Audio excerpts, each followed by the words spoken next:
ஏற்கனவே ஒரு வீடியோல சொல்லியிருப்பேன், கம்யூனிசம் புகுந்த நாடும் ஃபெமினிசம் புகுந்த வீடும் உருப்படவே உருப்படாது. உருப்பட்டதா சரித்திரமும் கிடையாது, பூகோளமும் கிடையாது. மக்களே, கேரளாவில் நடந்த பிரச்சனை என்னன்னு உங்க எல்லாருக்குமே தெரியும். அந்த பிரச்சனையில ரெண்டு தரப்பா பிரிஞ்சு ரெண்டு விதமான கருத்துக்களை சொல்றாங்க. ஒருத்தர் என்ன சொல்றாங்கன்னா, இந்த பொண்ணு பண்ணது தப்பு தான், அதனால அந்த பொண்ணை பொழக்கணும்னு சொல்றாங்க. இன்னொரு தரப்பு என்ன சொல்றாங்கன்னா, இது மாதிரியான ஹராஸ்மெண்ட் பெண்களான எங்களுக்கு தினம் தினம் நடக்குதே, அதனால அந்த பெண் பண்ணது சரிதான்னு இன்னொரு குரூப் சொல்றாங்க.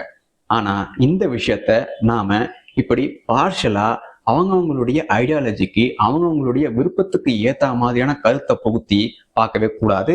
இந்த விஷயத்த நாம ஒரு சொசைட்டல் பிரச்சனையா தான் பார்க்கணுமே தவிர இது மாதிரியான ஒரு பார்ஷியாலிட்டியை எடுத்துக்கவே கூடாது. அப்படி எடுத்தோம்னா இந்த பிரச்சனைக்கான தீர்வு கிடைக்கவே கிடைக்காது. உண்மையாவே பெண்களுக்கு இந்த மாதிரி ஹராஸ்மெண்ட் நடக்கலன்னு சொல்ல வரியான்னு நிறைய பேர் கேட்பீங்க. அப்படி நான் சொல்லவே இல்லை. பெண்களுக்கு பஸ்லையும் சரி, ட்ரெயின்லையும் சரி, பப்ளிக் பிளேசஸ்லையும் சரி, ஈவன் ஸ்கூல்ஸ்லையும் சரி ஹராஸ்மெண்ட் நடக்குது. அதை நான் மறுக்கவே இல்லை. ஆனா எல்லா பெண்களுக்கும் இது மாதிரியான ஹராஸ்மெண்ட் நடக்குதான்னு கேட்டீங்கன்னா கண்டிப்பா கிடையாது.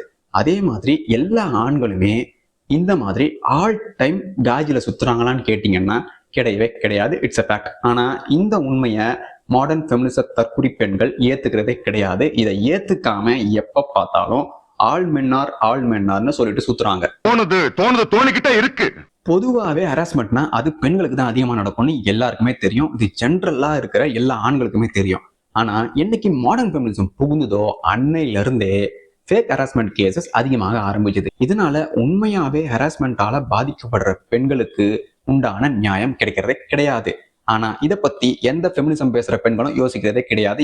ஏன்னா அவங்க ஃபெமினிசம் மூலமா ஆண்களை எதிரியாக்கணும்ன்ற ஒரு எண்ணத்திலேயே இப்ப வரைக்கும் செயல்பட்டு வராங்களே தவிர பெண்களுக்கான நியாயமும் பெண்களுக்கான நீதியும் உண்மையாவே கிடைக்கணும்னு இவங்க பாடுபடவே இல்லை. ஒரு காலத்துல என்ன பண்ணுவாங்கன்னா போட்டோ மார்பிங் பண்ணுவாங்க. அதன் மூலமா தான் பல பெண்களையும் நாசம் பண்ணியிருக்காங்க, பல குடும்பங்களையும் நாசம் பண்ணியிருக்காங்க. இப்ப என்ன ஆயிடுச்சுன்னா ஏஐ தொழில்நுட்பம் மூலமா பெண்கள் மட்டும் இல்லாம ஆண்கள், பெண்கள், குழந்தைகள்னு யாருமே விதிவிலக்கு இல்லாம எப்ப வேணா யார வேணா ஹராஸ் பண்ற நிலைமைக்கு நாம இப்ப வளர்ந்து நிக்கிறோம். It's a statement. Ben Shapiro ரொம்ப அழகா சொல்லியிருப்பாரு, social liberalism is corrupting our ஃபியூச்சர்னு. அதாவது சமூகத்துல எந்த ஒரு கட்டுப்பாடுமே இல்லாம தாராளமயமான சிந்தனை மூலமா எது வேணா செய்யலான்ற நிலை உருவானதால நம்மளுடைய எதிர்காலம் பாதிப்புக்குள்ளாகுதுன்னு தெளிவா சொல்லியிருக்காரு. இதன் விளைவா இப்போ யார் வேணா எது வேணா பண்ணலாம்ன்ற ஒரு நிலையில தான் நாம இருக்கோம். அதாவது வயது வரம்பே இல்லாம யார் வேணா எதை வேணா பண்ணலான்ற ஒரு சூழ்நிலையில நாம வாழ்ந்துட்டு இருக்கோம். இது எல்லாருக்குமே தெரியும். இந்தியாவுடைய என்சிஆர்பி டேட்டா படி செல்போன் பயன்படுத்தி அதன் மூலமாக செய்யப்படும் சைபர் கிரைம் தான் அதிகமாக இருக்குன்னு சொல்றாங்க. இன்னும் சொல்ல போனா அந்த குற்றம் தான் அதிகமா போயிட்டே இருக்கான், அது குறைற பாடே இல்லையா. என்சிஆர்பி டேட்டா சொன்ன அந்த வேலையை தான் இந்த பொண்ணு ஒரே ஒரு மொபைல், ஒரே ஒரு வீடியோ மூலமா ஒரு குடும்பத்தையே அழிச்சு பண்ணி விட்டுருக்கு. இப்ப என்னுடைய பர்சனல் எக்ஸ்பீரியன்ஸ் ஒன்று சொல்றேன். ஃபியூ இயர்ஸ் பிஃபோர் பஸ்ல போயிட்டு இருக்கும்போது ஒரு பொண்ணை ஒரு காஜி அங்கிள் உரசிட்டு வராருன்னு உங்க நிறைய பேருக்கு புரிஞ்சிருக்கும். அப்படி உரசிட்டு வரும்போது அந்த பொண்ணுக்கு நல்லாவே தெரியுது அந்த அங்கிள் என்ன பண்றாருன்னு. அப்படி தெரிஞ்சும் அந்த பொண்ணு என்ன பண்ணுச்சுன்னா அன்பிளசன்ட் ரியாக்ஷன் கொடுக்குதே தவிர எதிர்த்து எந்தவித கேள்வியும் கேட்கல, திரும்பி அடிக்கவும் இல்லை, எந்தவித ரியாக்ஷனுமே கொடுக்கல. சகிச்சுக்கிட்டு அந்த பொண்ணு அதே இடத்துலயே நிக்குது. ஒரு சாதாரண ஆனா எனக்கு என்ன தோணுச்சுன்னா, கண்டிப்பா அந்த இடத்துல அந்த பொண்ணு திரும்பி செவில் மேலேயே வச்சிருக்கணும், இல்லை கத்திருக்கணும். சாதாரணமா ஒரு பொண்ணு தும்முனாலே என்னம்மா என்ன ஷாலின்னு கேட்கறதுக்குன்னு ஏகப்பட்ட பேர் வருவாங்கன்னு உங்க எல்லாருக்குமே தெரியும். அப்படி இருக்கும்போது இந்த பொண்ணு எந்த ஒரு ரியாக்ஷனுமே கொடுக்காம இருந்தது எனக்கு ஷாக்கிங்கா இருந்தது. நிறைய பெண்கள் அப்படிதான் அவங்களுக்கு சம்பந்தமே இல்லாம இது மாதிரியான கேவலமான விஷயங்கள் அவங்களுக்கு நடக்கும்போது கடந்து போறாங்க. உண்மையாவே அந்த மாதிரி கடந்து போறதை என்னைக்கு பெண்கள் நிறுத்துறாங்களோ அன்னைக்குதான் உண்மையாவே இது மாதிரியான ஹராஸ்மெண்ட் நிற்கும். ஆனா இவங்க கடந்து போறதால அந்த கேவலமான விஷயத்த பண்றவங்களுக்கு தைரியம் அதிகமாயிடுது. இவ போயிட்டான்னா அதே மாதிரி இன்னொருத்தையும் வருவா, அவளையும் நாம இதே மாதிரி பண்ணலான்ற எண்ணம் மட்டும்தான் இருக்குமே தவிர அவங்களுக்கு பயம் உண்டாகாது. அந்த நேரத்துல ஒரு ஆனா நான் என்ன பண்ணேன்னா கிண்டி வந்ததும் எழுந்து தலை மேலேயும் ஒண்ணு வச்சேன். அந்த அங்கிள் திரும்பினாரு, கண்டக்டர் பார்த்துட்டு என்னடா ஆச்சுன்னு கேட்டப்போ இந்த விஷயத்த சொன்னதுக்கு அப்புறம் கண்டக்டரும் சேர்ந்து ஒண்ணு வச்சாரு. நானும் அவரும் தலை மேலேயே தட்டி கிண்டியில இறக்கி விட்டோம். இதுதான் நடந்த சம்பவம். இந்த விஷயத்த நான் பெருமைக்காகலாம் சொல்ல, என்ன மாதிரி நிறைய பேர் சில பெண்களுக்கு பண்ணியிருப்பாங்க, கண்டிப்பா பண்ணியிருக்க வாய்ப்புகள் உண்டு. ஆனா எல்லா ஆண்களுமே இது மாதிரின்னு ஜெனரலைஸ் பண்ற பெண்கள் தான் அதிகமா இருக்காங்க.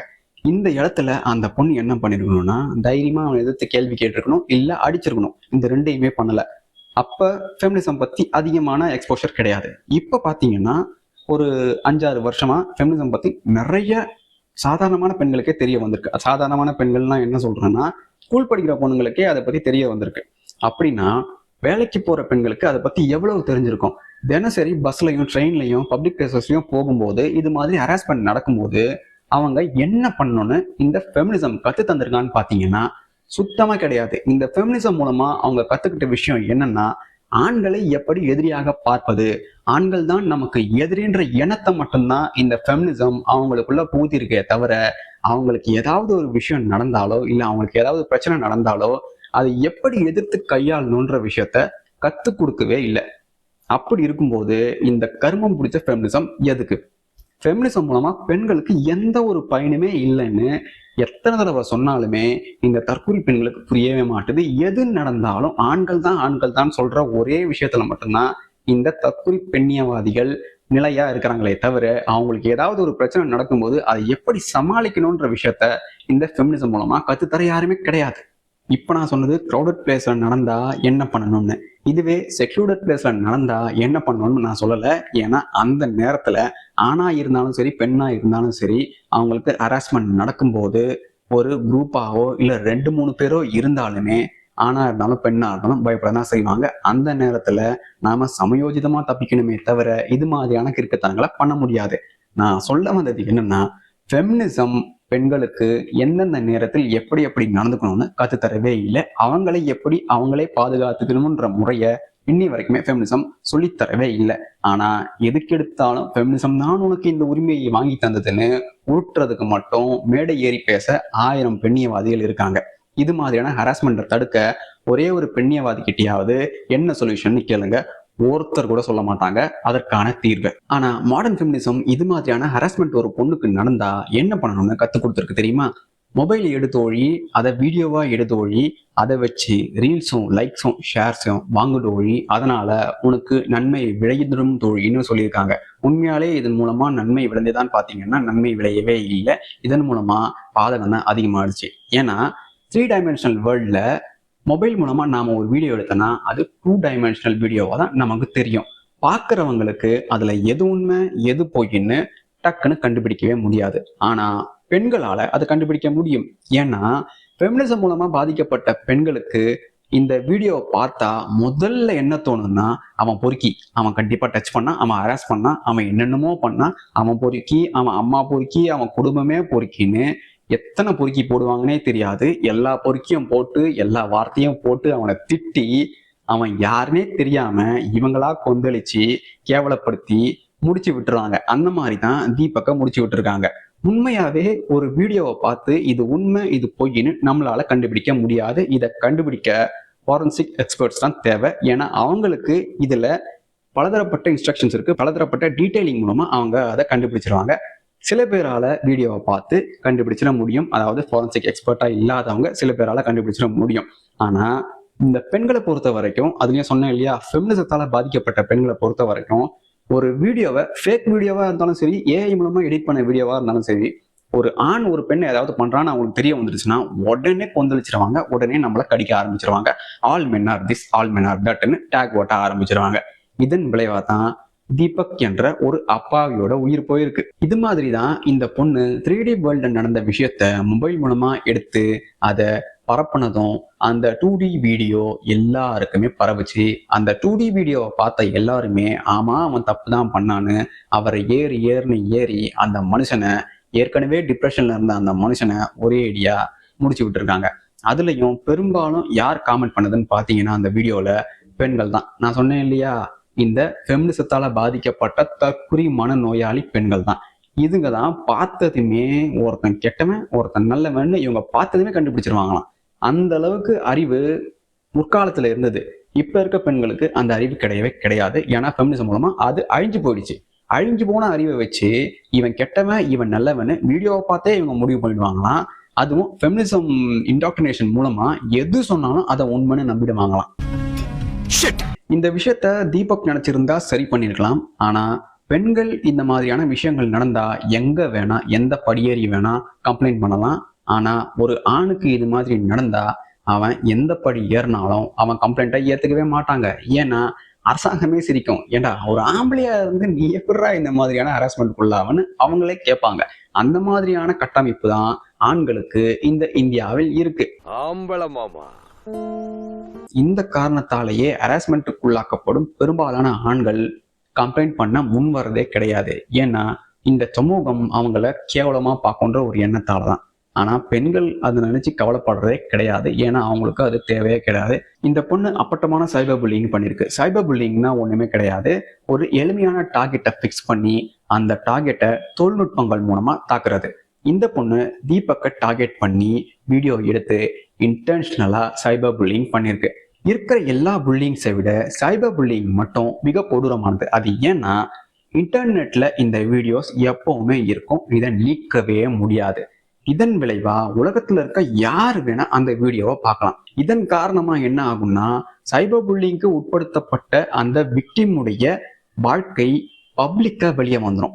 பப்ளிக்கா வெளியே வந்ததும் அவங்களுக்கு இதன் மூலமா ஆங்ஸைட்டி, டிப்ரெஷன்னு ஊர்ல இருக்கிற உலகத்துல இருக்க வேற அண்டத்துல இருக்க எல்லாமே அவங்க உடம்புக்குள்ள வர ஆரம்பிச்சிடும். இது அவங்களுக்கு மிகப்பெரிய கொடூரமான தாக்கத்தை ஏற்படுத்தும். நார்மலா நடக்கிற ட்ரெடிஷ்னல் புல்லிங்கை விட சைபர் புல்லிங்குடைய எஃபெக்டே இதுதான். இன்னொரு விஷயம் நிறைய பேருக்கு தெரிஞ்சிருக்க வாய்ப்பு கிடையாது. கேரளாவில் இது மாதிரியான சம்பவங்கள் அதிகமாக நடக்கும். காலேஜில் இது மாதிரியான சம்பவங்கள் அதிகமாக நடந்து அங்க மாணவர்களை தாக்கி வீடியோ எடுத்து போட்டு அதன் மூலமா இறந்த பசங்க அதிகம். இது கேரளாவில் ஏகப்பட்டது நடக்கும். இதுதான் காம்யூனிச ஆட்சி. காம்யூனிச ஆட்சி எங்கெல்லாம் நடக்குதோ அங்க ரத்த அருவோடும். இப்போ என்ன ஆயிருக்குன்னா ஒரு பொண்ணு வீடியோ எடுத்து ஒருத்தரை முடிச்சு விட்டுருக்கு. அவ்வளவுதான் வித்தியாசம். வேற எந்த வித்தியாசமும் கிடையாது. இது கேரளாவில் எப்பவுமே நடக்கிற விஷயம்.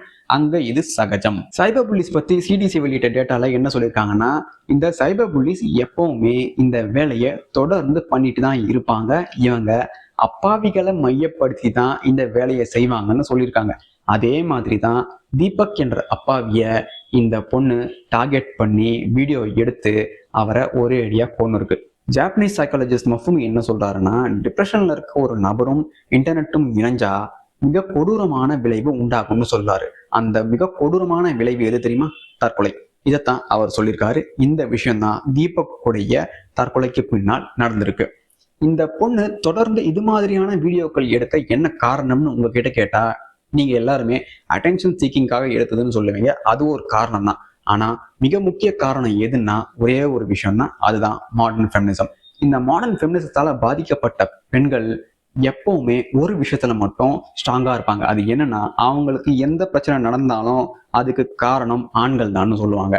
இதனாலேயே மாடர்ன் ஃபெமினிச தற்குறி பெண்கள் ஃபெமினிசம்னா என்ன, அதனுடைய வரலாறுனா என்னன்னே தெரியாத பெண்கள் என்ன பண்றாங்கன்னா ஆண்கள் மேல வெறுப்பை சுமத்தி ஆண்களை வச்சு இவங்க இன்ஸ்டாகிராம்ல கான்டென்ட் பண்ணிட்டு வராங்க.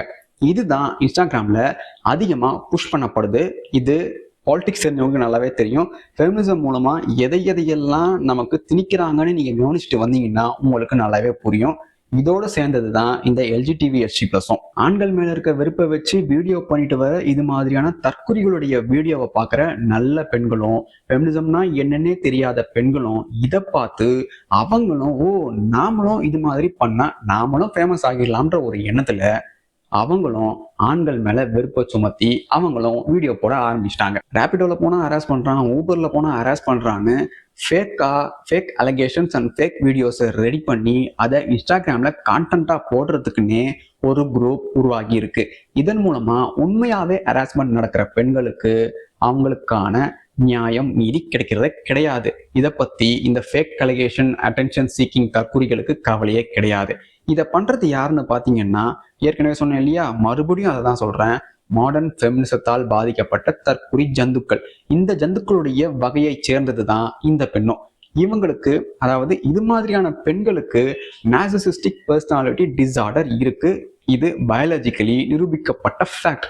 இவங்களை பொறுத்த வரைக்கும் என்னன்னா இவங்களுடைய அட்டென்ஷன் சீக்கிங்காக இவங்க பிரபலமாகணுன்றதுக்காக எந்தவித அறிவோ அனுபவமோ இல்லாம எந்தவித விளைவுகளையோ இவங்க யோசிக்காம இவங்க ஃபேமஸ் ஆகணுன்ற காரணத்துக்காகவே இது மாதிரியான கான்டென்ட்டை போட்டு பல பெண்களை இவங்க சீரழிக்கிறதோடு நிறுத்தாம பல ஆண்களுடைய வாழ்க்கையையும் இவங்க நாசப்படுத்திட்டு வராங்க. குளோபலிஸ்ட் அஜெண்டா மூலமா ஃபெமினிசத்தால பெண்களை ஆண்களுக்கு எதிராக திருப்பியாச்சு.